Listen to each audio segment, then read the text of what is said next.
Hey folks, it's Echo here. We just got the patch notes for the first major update to Hytale, and there's a lot of good stuff in here. It's very clear that the Hypixel team is listening to the community, so let's dive into some of the major changes that I saw in here.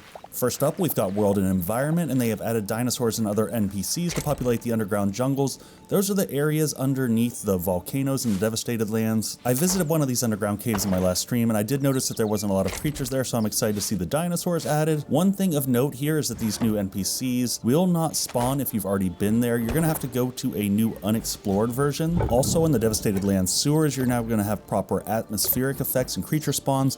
We went through one of these. It's kind of this cool purple area where there were undead fish and other kinds of crazy stuff in there, but much like the jungle, it was kind of absent of any real threat. Next up, we've got NPCs and creatures, and they have added knockback resistance to NPCs that previously didn't have it. I'm assuming these are going to be your bigger creatures. I'm thinking like the ogres, the golems, the big skeleton knights, so that makes total sense. The next one, fire-themed NPCs and creatures should now be immune to fire. I've had a hilarious instance where I've watched one of the magma toads jump into the lava and just completely murder itself. So I think this one makes a whole lot of sense. Next up, crystal golems.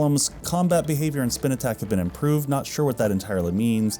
Skeletons should no longer take drowning damage. That makes sense. Quebec should be immune to environmental damage caused by cactus and brambles. I didn't see any of that occurring. I guess that they were accidentally killing themselves. Next up, they've replaced the placeholder that was there for the Trox Shaman summon animation. I haven't seen the old one, so I'll look forward to seeing the new one. There are now proper loot tables to the Quebecs and the Trox and the Whisperfrost Frontiers. That's actually where I'm planning on heading next in my playthrough. Livestock should no longer climb on top of the chicken coop. Cautious wildlife predators such as the fox should no longer engage players when attacked. I've had this happen multiple times and was kind of baffled as to why a fox would be attacking me, but there we go. Next up, we get to the really good stuff here, crafting items and farming. The first one on this list here, the backpack and its upgrades are now easier to obtain. Thank God on this one. The backpack now requires a tier 1 workbench down from tier 2.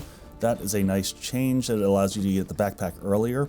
The next one on here, backpack costs reduced to 8 medium leather down from 16. Man, I wished I would have had this because I spent half of a stream actually trying to hunt down wolves so I could get all that medium leather to build my first backpack, so that's nice to see. And then for all the backpack upgrades, it looks like they shifted everything down, so upgrading the backpack for the first time now requires tier 2 workbench down from 3. Now to get that leather in your tanning station, we're going to have reduced time, so light, medium, and heavy hide now takes 10 seconds less to process into leather. Then the next change is the one that I might be most excited about. It's not sexy, but man, it helps out your bases a lot. So crafting benches can now pull materials from chests within 14 blocks horizontally up from 7 and 6 blocks vertically up from 4. The reason I'm so excited about this change is that I spent a long time kind of separating out the different workbenches into the types that can pull from inventory and the types that don't, so that I had to design my base around that rather than thematically setting up workstations in different areas. So I think that's going to allow for a lot more creativity in your base builds. Next, we have processing benches now display item tooltips in the upgrade requirements panel, and this is mostly just a quality of life thing so that you can see the flavor text. All raw fruits and vegetables should now only grant health regen 1, cooking them grants additional benefits. I don't think I noticed this one because I didn't really eat any of the raw fruits and vegetables. I was cooking everything already.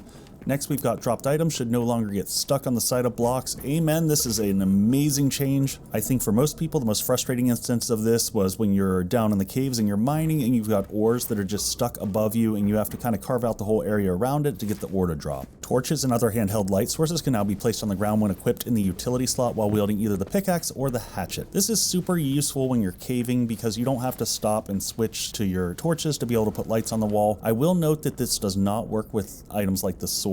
Next, we have a handful of farming changes. Corn now gives 1 essence of life instead of 4 when exchanging in the farming bench as it was previously misconfigured, making it better than higher tier crops, so that's just a correction. Next, we've got fully grown cauliflower and pumpkin no longer drop irregular seeds when broken by hand or with any tool.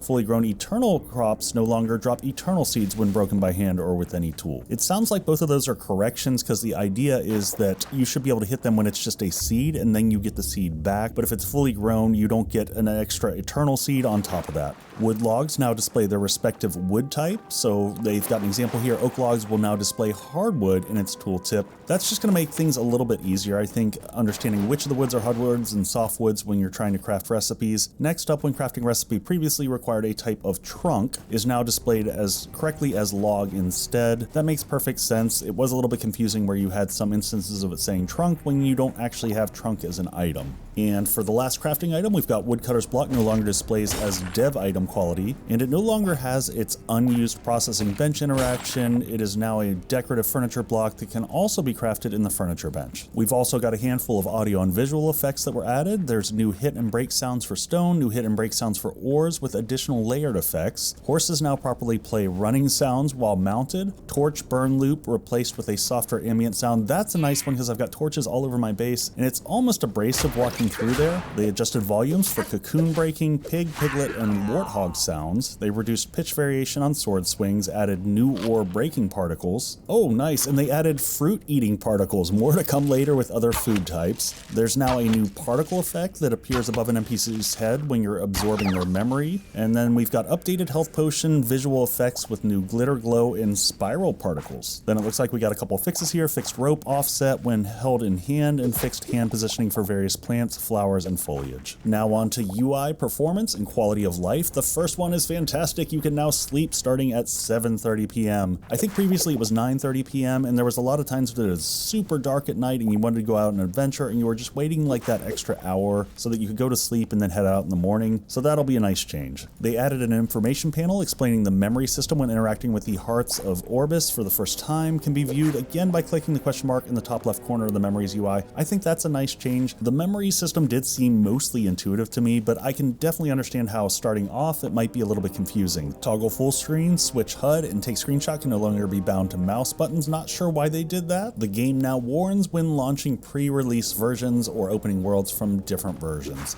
I don't think that I noticed that there was even a way to tell what version your world was from, so that'll be nice to at least have a warning. Field of view while sprinting is now limited to 160 degrees to prevent hyperdrive effect. I don't know that I ever saw this happen, but it actually sounds kind of awesome, but I guess it's a good thing that they fixed it. So next we've got canceling LAN server discovery now works correctly. That's a bonus. The interaction system now handles server lag spikes better. So overall, some nice performance and quality of life items. Let's jump into character customization. We've got new eye types, including cat eye, demonic eyes, goat eye, and reptile eye.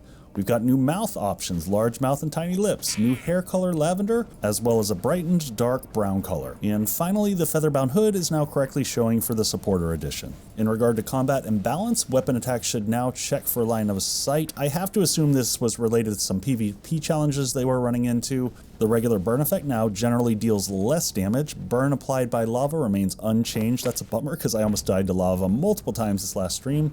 Cactus and brambles now deal the environmental damage type. So in addition to all that, there's a number of updates for servers, also a number of bug fixes and stability changes that they put in place. I won't talk through all those, but I'll put them up on the screen here for you. Overall, I think that's an incredible list of changes and only 4 days after the initial release. If Hypixel can keep up this momentum, I can't even imagine where we'll be in a year from now. Hey folks, let me know down in the comments what you want to see patched or updated next in Hytale, and check out this video over here. I'll see you on the next one. Cheers all.